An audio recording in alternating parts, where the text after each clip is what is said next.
एक बार फिर से आप सभी लोगों का स्वागत करता हूं। मैं राकेश सिंह अपने चैनल RKGS एकेडमी पर।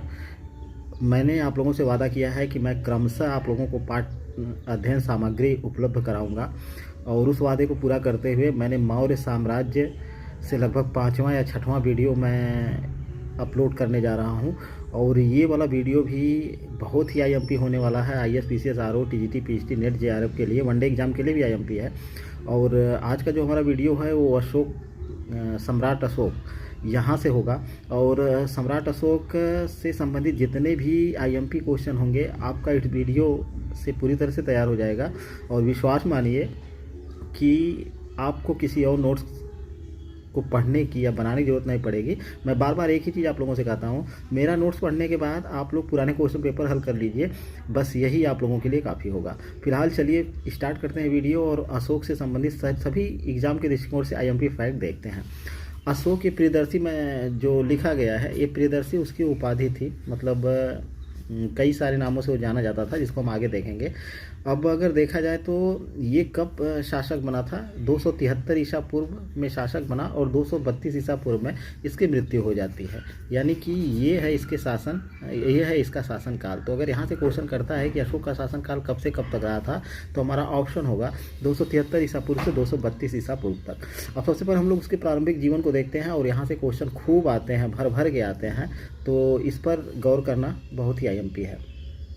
बिंदुसार के समय, यानी अपने पिता, इसका पिता बिंदुसार था, बिंदुसार को हमने पढ़ लिया है। अशोक कहाँ का वायसराय या उपराजा था, ये भी IMP है।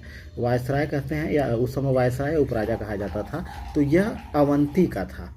अवंती या उसी को उज्जैनी कहा जाता था। ये भी क्वेश्चन कई बार एग्जाम में आया है कि शासक बनने से पूर्व अशोक कहाँ का उपराजा या वायसराय था, तो हमारा ऑप्शन होगा उज्जैनी का। सिंहली अनुश्रुतियों, सिंहली अनुश्रुतियों का मतलब श्रीलंका के बौद्ध धर्म ग्रंथ है, जहाँ से हमको ऐतिहासिक सामग्री मिल जाती है। तो दीपवंश और महावंश ये दो हैं। के अनुसार अशोक ने अपने 99 भाइयों की हत्या कर सिंहासन प्राप्त किया था। तो अशोक ने अपने कितने भाइयों की हत्या करके सिंहासन प्राप्त किया था, तो हमारा ऑप्शन जाएगा 99 भाइयों की। और किन से हमको पता चलता है, तो सिंहली अनुश्रुति जो है एक दीपवंश और एक महावंश है, दोनों बौद्ध धर्म से संबंधित है। ठीक है। और यहाँ पर इतिहासकारों में बड़ा मतभेद है। बहुत से इतिहासकार इस बात को नहीं मानते हैं कि उसने अपने 99 भाइयों की हत्या की थी। हालांकि कुछ इतिहासकार ये बोलते हैं कि ये जो अशोक चूँकि बौद्ध धर्म को मानता था, इसलिए इस थोड़ा अतिशयोक्ति में लिख दिया गया कि इसके पहले अशोक जो है मतलब एक प्रकार से पहले के राजाओं की भांति था और क्रूरता पूर्वक उसने शासन किया था, और जैसे ही बौद्ध धर्म को स्वीकार कर लेता है वो पूरी तरह से बदल जाता है। ठीक है। अगला फैक्ट देखा जाए, अशोक के 5वें अभिलेख में उसके जीवित भाइयों और उनके परिवारों का उल्लेख है। अब देखिए यहाँ से भी क्वेश्चन बनते हैं कि कौन सा अभिलेख ये उसके भाइयों और उसके परिवारों का उल्लेख करता है, तो हमारा ऑप्शन होगा 5वां अभिलेख। और ये अभिलेख ये बताता है कि जो 99 भाइयों की हत्या की बात है, इसमें अतिशयोक्ति जरूर रहा होगा कुछ ना कुछ। अब अगले फैक्ट में देखते हैं, अशोक के शासन के 13वें वर्ष में। अब देखिए वो बौद्ध धर्म स्वीकार करता है, तो उससे पहले की ये थोड़ी सी बातें उसके प्रारंभिक जीवन काल से संबंधित। अशोक के शासन के 13वें वर्ष में उसके भाई बहन जीवित थे और कुछ तो वायसराय के पद पर ही भी थे। यानी कि जैसे अवंती उज्जैनी का उपराजा अशोक था, उसी तरह से प्रांत के अनेक राज्य के अनेक भाग थे, प्रांत थे, तो वहाँ के उपराजा के पद पर अशोक ने अपने भाइयों को भी मतलब बनाया था। तो इससे ये चीज़ साबित हो जाती है कि 99 भाइयों की हत्या करना एक तरह से गलत है। ठीक है। बौद्ध धर्म ग्रंथों में अशोक को चंड अशोक कहा गया, अभी भी बहुत भी IMP है। चंड अशोक किसको कहा जाता था, तो हमारा ऑप्शन होगा अशोक को कहा जाता था। और कहाँ पे, तो हमारा ऑप्शन होगा बौद्ध धर्म ग्रंथों में उसको चंड अशोक भी कहा गया है। दिव्यावदान भी ये बौद्ध धर्म ग्रंथ से संबंधित है। दिव्यावदान में अशोक की माता का नाम शुभद्रांगी मिलता है, भी IMP फैक्ट है। अशोक की माता का क्या नाम था, तो हमारा ऑप्शन होगा शुभद्रांगी था। कहाँ पे मिलता है, तो हमारा ऑप्शन होगा दिव्यावदान में मिलता है। चंपा, ये शुभद्रांगी की अगर बात करें तो ये चंपा की एक ब्राह्मण की कन्या थी। तो ये कहाँ की थी इनकी माता, तो हमारा ऑप्शन होगा चंपा की थी। और इनके पिता मतलब किस वर्ग या कुल से संबंधित थे, तो ब्राह्मण कुल से संबंधित है। शुभद्रांगी का एक नाम धर्मा भी मिलता है, तो शुभद्रांगी का एक नाम धर्मा भी था। तो धर्मा या शुभद्रांगी दोनों एक ही हैं। ठीक है। और यह प्रधान रानी या अग्रमहिषी थे। तो प्रधान रानी या अग्रमहिषी कौन थी, तो हमारा ऑप्शन होगा धर्मा है तो धर्मा, शुभद्रांगी है तो शुभद्रांगी हम टिक करेंगे।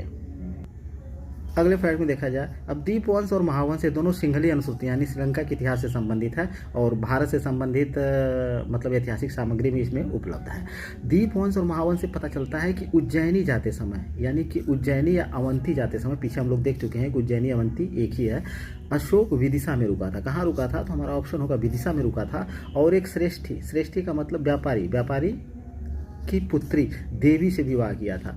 तो सबसे पहले हम लोग देखते हैं कि ये कहाँ किससे विवाह करता है? तो हमारा ऑप्शन होगा श्रेष्ठी से देवी से विवाह करता है। देवी किसकी कन्या था? तो हमारा ऑप्शन होगा श्रेष्ठी की कन्या थी। और श्रेष्ठी से उसने कहाँ भी विवाह किया था? तो हमारा ऑप्शन होगा विदिशा में विवाह किया था। और ये कहाँ जाते समय श्रेष्ठी से मिला था या विवाह किया था? तो उज्जैनी जाते समय विदिशा में रुका था, वहीं पर इसका विवाह इससे हो रहता है। अब महाबोधि वंश भी बौद्ध धर्म ग्रंथ से संबंधित किताब है। महाबोधि वंश में देवी का नाम वेदिस महादेवी मिलता है। ये भी VIMP फैक्ट है, चाहे आप देवी कहिए चाहे वेदिस महादेवी कहिए। तो देवी का नाम वेदिस महादेवी किस धर्म ग्रंथ में मिलता है? तो हमारा ऑप्शन होगा महाबोधि वंश में मिलता है। या देवी का एक अन्य नाम क्या था? तो हमारा ऑप्शन होगा वेदिस महादेवी था। तथा इसे शाक्य जाति का बताया गया, शाक्य कुल का बताया गया है। तो अगर क्वेश्चन करता है कि देविस महादेवी या जो देवी थी, वेदिस महादेवी या देवी थी, ये किस कुल की थी महाबोधि वंश के अनुसार? तो हमारा ऑप्शन होगा शाक्य गणराज्य से संबंधित थी। वेदिस महादेवी अशोक की पहली पत्नी थी। अब यहाँ से ये क्वेश्चन बना हुआ है कि अशोक की पहली पत्नी कौन थी? तो हमारा ऑप्शन जाएगा वेदिस महादेवी, या इसी को देवी कहा जाता था। तथा यही वेदिस महादेवी जो अशोक की पहली पत्नी थी, ये महेंद्र और संघमित्रा की थी। ये VIMP फैक्ट है। इसी महेंद्र संघमित्रा को अशोक ने बौद्ध धर्म का प्रचार करने के लिए श्रीलंका में भेजा था। अभिलेख में उसकी पत्नी कारुआकी का उल्लेख मिलता है जो तीवर की माता थी। ये VIMP फैक्ट है। ये इसलिए VIMP है कि अगर अभिलेखी साक्ष्य की बात किया जाए तो अभिलेखी साक्ष्य के रूप में उसकी पत्नी कौन थी? तो हमारा ऑप्शन होगा कारुआकी थी, या कारुआकी का जिक्र मिलता है। और अभिलेखी साक्ष्य में उसके किस पुत्र का जिक्र मिलता है? तो तीवर का जिक्र मिलता है। और तीवर किसका पुत्र था? कारुआकी का पुत्र था। और ये कहाँ पे जिक्र मिलता है? तो ये हम लोग देखेंगे एक प्रयाग स्तंभ लेख है। इसे रानी का अभिलेख भी कहा जाता है। ठीक है, पीछे मैंने अभिलेख में सारे चीज़ें क्लियर करवा दी हैं, इसलिए यहाँ पर अभिलेखों पर बहुत ज़्यादा जिक्र नहीं किया जाएगा। ठीक है, चलिए अगले फैक्ट की तरफ चलें। एक और बौद्ध धर्म ग्रंथ से संबंधित किताब है जिसका नाम है अशोक अवदान माला। में भी अशोक की माता का नाम सुभद्रांगी मिलता है। ये भी VIMP फैक्ट है। अशोक अवदान माला में अशोक अवदान माला में अशोक की माता का नाम क्या मिलता है? तो सुभद्रांगी मिलता है। एक इतिहासकार है स्मिथ, ठीक है, अंग्रेज इतिहासकार हैं। स्मिथ ने कौन सी पुस्तक लिखी थी? तो हमारा ऑप्शन जाएगा अशोका लिखी थी। VIMP है, कई बार पूछा गया कि अशोका किसकी पुस्तक है? तो हमारा ऑप्शन जाएगा स्मिथ की पुस्तक है। उसमें भी अशोक की माता का नाम क्या मिलता है? तो सुभद्रांगी मिलता है। ये भी VIMP फैक्ट है। ठीक है, दिव्यावदान में अशोक की माता का नाम पासादिका मिलता है। VIMP fact. जिस पुस्तक में जो नाम मिलता है उस पुस्तक का नाम हमको याद करके रखना है। जैसे दिव्यावदान में अशोक की माता का नाम क्या मिलता है? तो पासादिका मिलता है। या क्वेश्चन कर सकता है कि पासादिका कौन थी? अशोक की माता थी। या पासादिका का जिक्र कहाँ मिलता है? तो हमारा ऑप्शन होगा दिव्यावदान में मिलता है। दिव्यावदान में अशोक के दो भाई, दिव्यावदान में ही अशोक के दो भाइयों का जिक्र हुआ है, एक सुसीम और एक विगताशोक। VIMP फैक्ट है। क्वेश्चन किया गया है और किया जाता रहेगा कि विगताशोक और सुसीम कौन थे? तो अशोक के भाई थे। और विगताशोक सुसीम का जिक्र कहाँ मिलता है? तो हमारा ऑप्शन होगा दिव्यावदान में मिलता है। अशोक के तीसरे पुत्र जालौक, अशोक का एक पुत्र था जालौक। यहाँ से भी क्वेश्चन PCS में पूछा गया था कि जालौक जो है कहाँ का शासक था? तो हमारा ऑप्शन जाएगा एक कश्मीर का शासक था। और इसका उल्लेख किस में मिलता है? तो हमारा ऑप्शन जाएगा एक राजतरंगिणी में मिलता है। ये कल्हड़ की पुस्तक है। जब हम पूर्व मध्यकाल पढ़ेंगे तो वहाँ पे ये चीज़ें इसका जिक्र आएगा कल्हड़ का।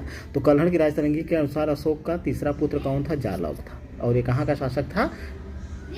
कश्मीर का। आगे देखते हैं, अशोक को उसके अभिलेखों में सर्वत्र क्या क्या कहा गया है? अशोक को देवान पिय कहा गया है, देवान पियदशी कहा गया है, या राजा कहा गया है। ये तीन नामों से पुकारा गया है अशोक को अशोक के अभिलेखों में। यहाँ से भी क्वेश्चन आता है कि देवान पियदशी या राजा किसकी उपाधि थी? अशोक की उपाधि थी, और इसको अभिलेखों में पुकारा गया है। पुराणों में अशोक को अशोक वर्धन कहा गया। ये भी क्वेश्चन पूछा गया है कि अशोक वर्धन किसको कहा जाता था? तो अशोक को ही कहा गया है, लेकिन कौन से धर्म ग्रंथ में उल्लेख हुआ? तो पुराणों में। ठीक है, कई पुराण है।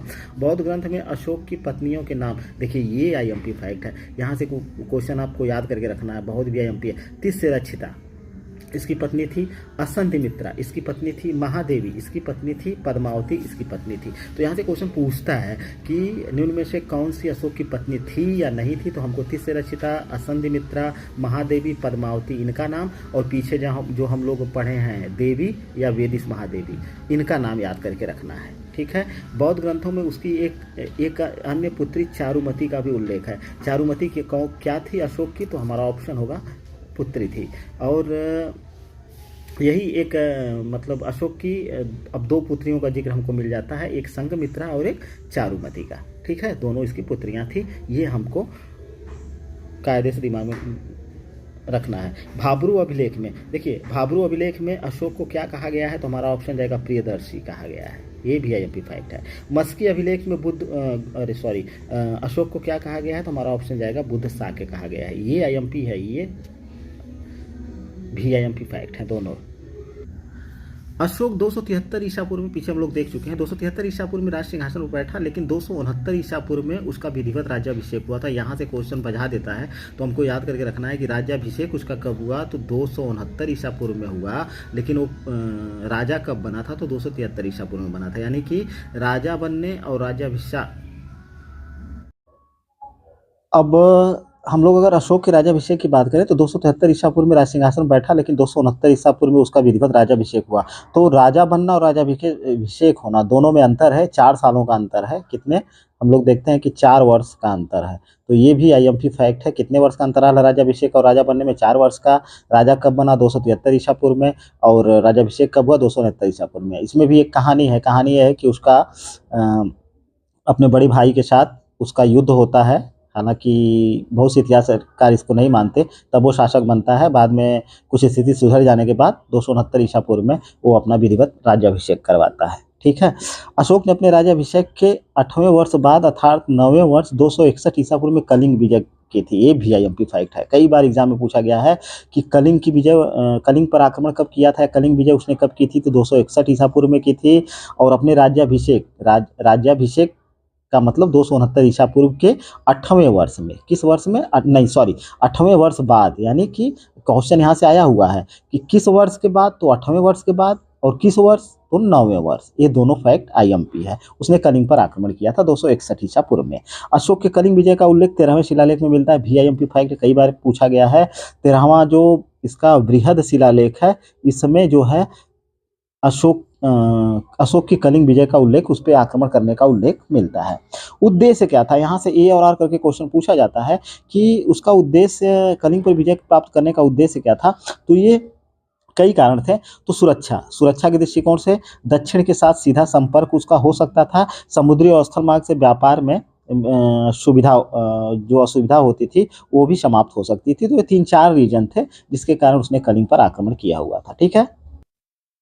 कलिंग युद्ध में हुए भीषण नरसंहार ने अशोक का हृदय परिवर्तन कर दिया। उसने दिग्विजय के स्थान पर धम्म विजय की नीति को अपना लिया था। यहाँ से भी क्वेश्चन किया जाता है कि किस युद्ध के बाद अशोक ने, किस युद्ध या विजय के बाद अशोक ने मतलब आक्रमण करने की नीति का परित्याग कर दिया या दिग्विजय के स्थान पर धम्म विजय की नीति को अपनाया था। तो हमारा ऑप्शन जाएगा कलिंग युद्ध या विजय के पश्चात, क्योंकि वहाँ पर हुए भीषण नरसंहार और रक्तपात को देख करके अशोक पूरी तरह से बदल गया। ठीक है, उसकी आत्मा और हृदय परिवर्तित हो गए।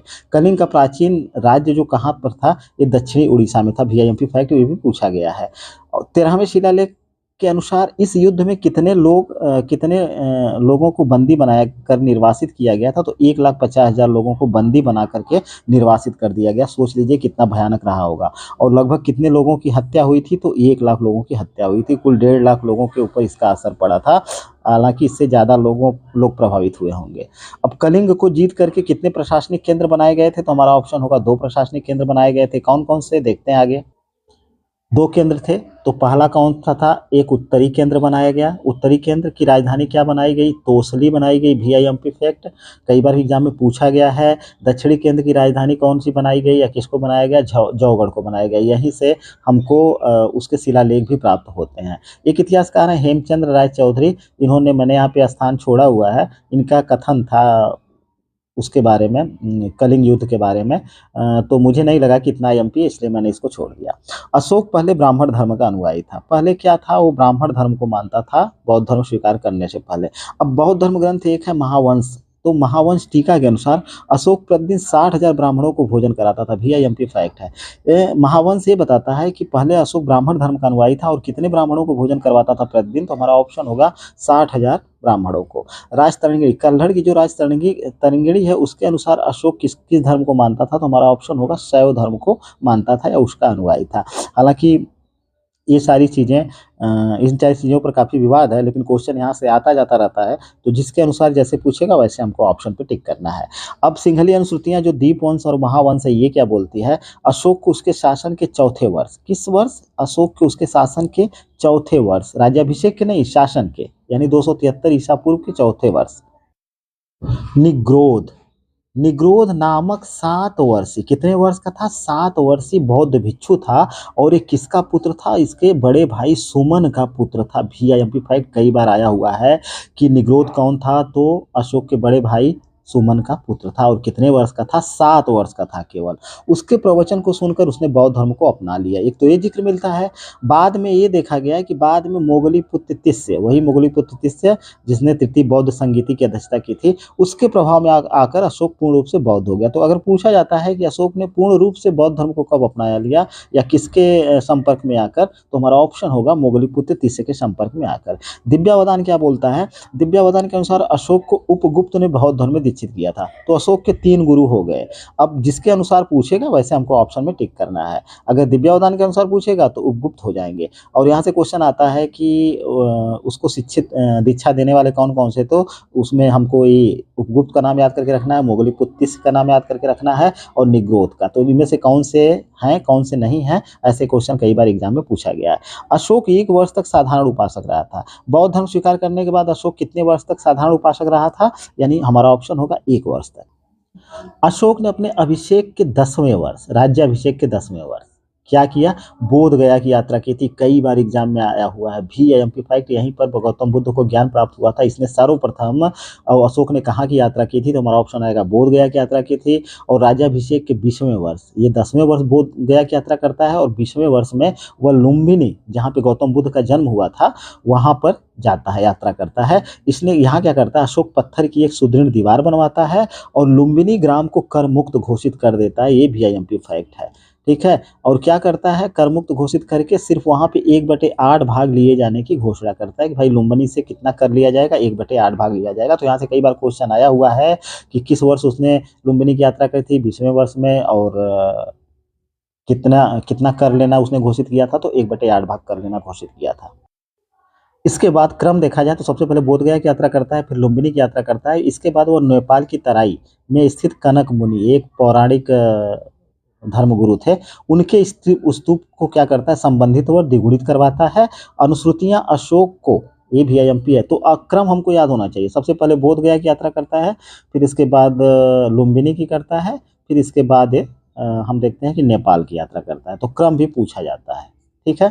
अनुश्रुतियां अशोक को 84,000 स्तूपों के निर्माता के रूप में स्मरण करती है। तो अनुश्रुतियों में 84,000 स्तूपों के निर्माण का श्रेय किसको दिया जाता है, या अशोक ने कितने स्तूपों का निर्माण करवाया था, तो कुल 84,000। अशोक के बौद्ध होने का सबसे सबल प्रमाण भाब्रू, बैराट, राजस्थान से जो लघु शिलालेख प्राप्त हुआ है, वह अशोक के बौद्ध होने का सबसे सबल प्रमाण है। जो लोग विरोध कर रहे थे उनको भाब्रू, बैराट से प्राप्त अभिलेख को देखना है, ठीक है। इसमें क्या है, इसमें वह बुद्ध धम्म तथा संघ का अभिवादन करता है। VIMP फैक्ट है। किस अभिलेख में, तो हमारा ऑप्शन होगा भाब्रू लघु शिलालेख में। उसे बौद्ध साबित करने का दूसरा कौन सा सबल प्रमाण है, तो साची, सारनाथ और कौशाम्बी के लघु स्तंभ लेख है। ये साची का स्तंभ लेख, लघु स्तंभ लेख, सारनाथ का लघु स्तंभ लेख और कौशाम्बी का लघु स्तंभ लेख है, जो ये साबित करने के लिए काफ़ी है कि अशोक बौद्ध धर्म का अनुयायी था या नहीं था, मानता था या नहीं मानता था। तो सांची से कई बार क्वेश्चन पूछा गया है। सांची लघु स्तंभ लेख में वह कहता है कि जो कोई भी बौद्ध धर्म में फूट डालने की कोशिश करेगा उसको जो है सफ़ेद वस्त्र पहना करके एक अयोग्य स्थान पे रखा जाएगा। ये बात उसने सांचू लघु स्तंभ लेख में कही है। 12वें शिलालेख में अशोक धर्म की सार वृद्धि व सभी धर्मों के प्रति धर्म सहिष्णु दृष्टिकोण को व्यक्त करता है। ये VIMP फैक्ट है। कौन सा शिलालेख, हालांकि शिलालेख मैंने अभिलेख, शिलालेख, स्तंभलेख सब मैंने पढ़ा दिया है।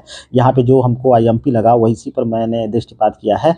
तो अशोक को धर्म सहिष्णु साबित करने का या बताने वाला सबसे मेन अभिलेख कौन सा है, तो हमारा ऑप्शन रहेगा शिलालेख, बरहमा शिलालेख। ठीक है। धम्म की प्रकृति, अशोक के धर्म की प्रकृति कैसी थी। अब यहाँ से क्वेश्चन कई बार आया हुआ है, कई ठो विद्वान हमको देखने को मिलेंगे जो उसके धर्म के बारे में कई बातें कहे हैं। फ्लीट क्या बोलता है, फ्लीट बोलता है कि अशोक का धर्म राजधर्म था। किसने कहा है कि अशोक का धर्म राजधर्म था, हमारा ऑप्शन जाएगा फ्लीट ने कहा है। राधा कुंड मुखर्जी क्या कहते हैं, राधा कुंड मुखर्जी कहते हैं कि अशोक का जो धर्म था वो सभी धर्मों की साझी संपत्ति था। अशोक के धर्म को साझी संपत्ति किसने बताया, तो हमारा ऑप्शन जाएगा राधा कुमुद मुखर्जी ने बताया हुआ VIMP फैक्ट है। एक फ्रांसीसी विद्वान है सेनार्ट, ये क्या बोलते हैं, अशोक का धर्म जो था बौद्ध धर्म का सर्वांगीण चित्रण था। तो बौद्ध धर्म का सर्वांगीण चित्रण किसने बताया है, तो फ्रांसीसी विद्वान सेनार्ट ने बताया है। यहाँ से क्वेश्चन पूछा गया है कि सेनार्ट मतलब किस देश से हैं, तो फ्रांसीसी विद्वान थे। रोमिला थापर, ये तो अशोक की बहुत बड़ी विरोधी हैं। रोमिला थापर क्या बोलते हैं, क्या बोलती हैं, अशोक का धर्म उसकी निजी कल्पना थी जो उसने प्रशासनिक उद्देश्यों को ध्यान में रखकर बनाई थी। अशोक के धर्म को निजी कल्पना किसने बताया है, तो हमारा ऑप्शन होगा रोमिला थापर ने बताया है। और उन्होंने क्या कहा कि यह प्रशासनिक उद्देश्यों को ध्यान में रखकर बनाई गई थी। ठीक है, VIMP फैक्ट। DR भंडारकर महोदय क्या बोलते हैं अशोक के बौद्ध धर्म के बारे में, वह कहते हैं कि उस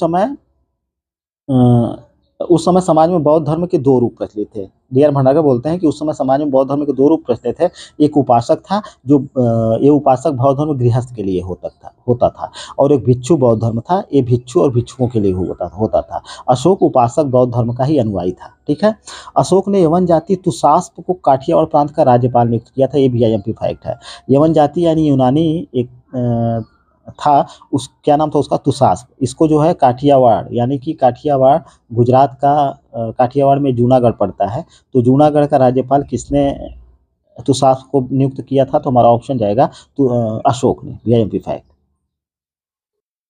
अगला फैक्ट देखें IMP, अशोक का धम्म दीर्घ निकाय के सिंगलोवास सूत्र से लिया गया। VIMP फैक्ट खूब पूछा गया है, दीर्घ निकाय के सिंगलोवास सूत्र से लिया गया अशोक का धर्म। ठीक है। विमान पत्थु नामक पाली ग्रंथ में भी अशोक के धर्म का विवरण प्राप्त होता है। विमान पत्थु किस भाषा में लिखी गई है, पाली ग्रंथ में, और अशोक के धर्म संबंधी सिद्धांतों का उल्लेख किसमें मिलता है, तो विमान पत्थु में मिलता है। अशोक ने राज्याभिषेक के 14वें वर्ष, VIMP फैक्ट खूब एग्जाम में पूछा गया है, धम्म महामात्र नामक एक नवीन अधिकारी वर्ग की नियुक्ति की थी। धम्म महामात्रों की नियुक्ति किसने की थी, तो हमारा ऑप्शन जाएगा अशोक ने की थी। और कब की थी, अपने राज्याभिषेक के 14वें वर्ष में की थी। और इसको मतलब बताने वाला अभिलेख कौन सा है, इसका उल्लेख किसमें हुआ है, तो हमारा ऑप्शन जाएगा 5वें शिलालेख में हुआ है। VIMP फैक्ट सभी याद करके रखने हैं। तृतीय शिलालेख में युक्त, रज्जुक और प्रादेशिक नामक अधिकारियों का भी वर्णन है। यानी कि अशोक ने ये युक्तों की नियुक्ति की थी, रज्जुकों की नियुक्ति की थी और प्रादेशिक नामक अधिकारियों की भी नियुक्ति की थी। यहाँ से भी क्वेश्चन जाता है। तो धम्म महामात्र की नियुक्ति, युक्त की नियुक्ति, रज्जुक की नियुक्ति, प्रादेशिक की नियुक्ति किसने किया था, अशोक ने किया था। धम्म महामात्र की नियुक्ति का विवरण कहाँ प्राप्त होता है, 5वें शिलालेख में। तृतीय शिलालेख में युक्त, रज्जुक और प्रादेशिकों के युक्त, रज्जुक, प्रादेशिकों नामक अधिकारियों के नियुक्त किए जाने का विवरण प्राप्त होता है। अशोक ने भारत में कई जगहों पे अपने धर्म प्रचारक भेजे थे और इसका उल्लेख कहाँ पे मिलता है, तो हमारा ऑप्शन जाएगा महावंश में मिलता है। अब यहाँ पे हम देख लेते हैं, यहाँ से क्वेश्चन सुमेलित करने के लिए वन लाइनर पूछा जाता है। महेंद्र और संघमित्रा अपने पुत्र और पुत्री को कहाँ भेजा था, श्रीलंका भेजा था, कई बार एग्जाम पूछा गया है। मझंतिक को कहाँ भेजा था, तो कश्मीर और गांधार में धर्म प्रचार के लिए भेजा था। महारक्षित को कहाँ भेजा था, तो यूनान में भेजा था। महाधर्म रक्षित को कहाँ भेजा था, महाराष्ट्र में भेजा था। महादेव को कहाँ भेजा था, महिष मंडल यानी कर्नाटक मैसूर में भेजा था। रक्षित को कहाँ भेजा था, बनवासी कर्नाटक में भेजा था। धर्म रक्षित को कहाँ भेजा था, अपरांतक में भेजा था। मध्यम को कहाँ भेजा था, हिमालय देश की तरफ भेजा था। और सोना तथा उत्तरा को कहाँ भेजा था, सुवर्ण भूमि की तरफ भेजा था। तो यहाँ से वन लाइनर किसको कहाँ भेजा था या सुमेलित करने के लिए क्वेश्चन आते जाते रहते हैं। ठीक है। 13वें शिलालेख में उन विदेशी राज्यों का उल्लेख है जहां अशोक ने अपने धर्म प्रचारक भेजे थे। तो विदेशी राज्यों का उल्लेख जहां पे उसने धर्म प्रचारक भेजे थे किस अभिलेख में मिलता है, शिलालेख में मिलता है, तो हमारा ऑप्शन रहेगा 13वें बृहद शिलालेख में मिलता है। ठीक है। अब देखिए यहाँ से सुमेलित करने के लिए वन लाइनर क्वेश्चन कई बार एग्जाम में पूछे गए हैं, इसलिए ये वाला फैक्ट बहुत IMP है। अंतियोक कौन था, तो सीरिया का शासक था, एंटियोकस गोनातस, एंटियोकस द्वितीय थियोस ये था। तुर्मै कहाँ का था, तो मिस्र का शासक टालमी द्वितीय फिलाडेल्फस था। अंतिकिन कहाँ का था, तो मेसिडोनिया का एंटिगोनस गोनाटस था। ठीक है। मग कहाँ का था, तो सीरियाई नरेश सीरिया का शासक था। अलेक्जेंडर के बारे में स्पष्ट नहीं है, कई विद्वान कई तरह की बात करते हैं। तो यहाँ से क्वेश्चन कई बार एग्जाम में पूछे गए हैं। यहाँ इनको इनके देश से सुमेलित करने के लिए या इनको इस नाम से सुमेलित करने के लिए क्वेश्चन पूछे जाते रहे हैं। ठीक है। तो इसको हमको याद करके रखना है।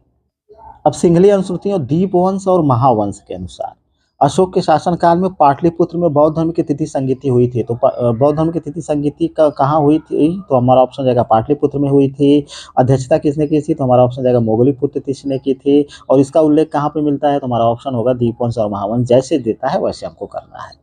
श्रीलंका के शासक तीस से ये क्वेश्चन आया है, बहुत भी आईएमपी है, ने बौद्ध धर्म को ग्रहण कर लिया था तथा उसने अशोक के अनुकरण पर देवानाम पी की उपाधि धारण की थी। ये क्वेश्चन कई बार पूछा गया है कि अशोक के अलावा देवानाम पी की उपाधि किसने धारण की थी, तो हमारा ऑप्शन जाएगा तिस्स ने धारण की थी। कहाँ का शासक था, हमारा ऑप्शन जाएगा श्रीलंका का शासक था।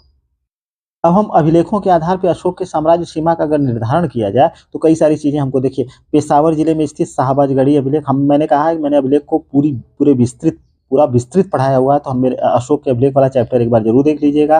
पेशावर जिले में स्थित शाहबाजगढ़ी, ये कहाँ पर पड़ता है, पाकिस्तान, तो यहाँ अभिलेख इसका प्राप्त हुआ है। हजारा जिले में स्थित मानसेहरा, ये पाकिस्तान में पड़ता है, यहाँ से प्राप्त हुआ है।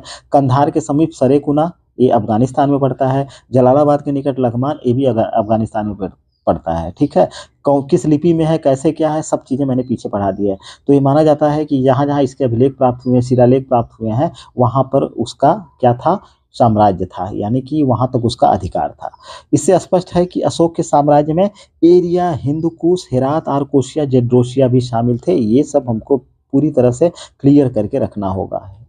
ठीक है, उत्तर प्रदेश में, तो उत्तर प्रदेश में कालसी, देहरादून, सॉरी यार, अब ये उत्तर प्रदेश नहीं रहेगा, अब ये उत्तराखंड हो जाएगा। तो उत्तराखंड कि कालसी से भी उसका क्या प्राप्त होता है, शिलालेख प्राप्त होता है। तो इससे इसका मतलब है कि यहाँ पर भी उसका अधिकार था। रुम्मिनदेही तथा निगलीवा, जो नेपाल का तराई हिमालयी क्षेत्र है, यहाँ से भी इसके शिलालेख प्राप्त हुए हैं, तो इसका मतलब कि यहाँ भी इसका अधिकार था। कर्नाटक राज्य में कई जगहों से इसके अभिलेख प्राप्त हुए हैं, जैसे कि ब्रह्मगिरी, चित्तलदुर्ग जिला कर्नाटक में पड़ता है। जिला से भी इसको सुमेलित करने के लिए आता है और राज्य से भी सुमेलित करने के लिए आता है, यहाँ से इसके शिलालेख प्राप्त हुए हैं। मस्की, ये कहाँ पड़ता है, रायचूर जिला कर्नाटक में पड़ता है, यहाँ से इसके प्राप्त हुए हैं। जटिंग रामेश्वर, चित्तलदुर्ग जिला, एक कर्नाटक में पड़ता है, यहाँ से भी इसके अभिलेख प्राप्त हुए हैं। सिद्धपुर कर्नाटक में पड़ता है, यहाँ से भी इसके अभिलेख प्राप्त हुए हैं, तो इसका मतलब यहाँ पर इसका अधिकार था। द्वितीय शिलालेख में अशोक ने अपनी दक्षिणी सीमा पर स्थित चोल, पांड्य, सत्यपुत्र, केरल पुत्र और ताम्रपर्णी का उल्लेख किया है। किसका, ताम्रपर्णी, यानी ताम्रपर्णी का मतलब श्रीलंका।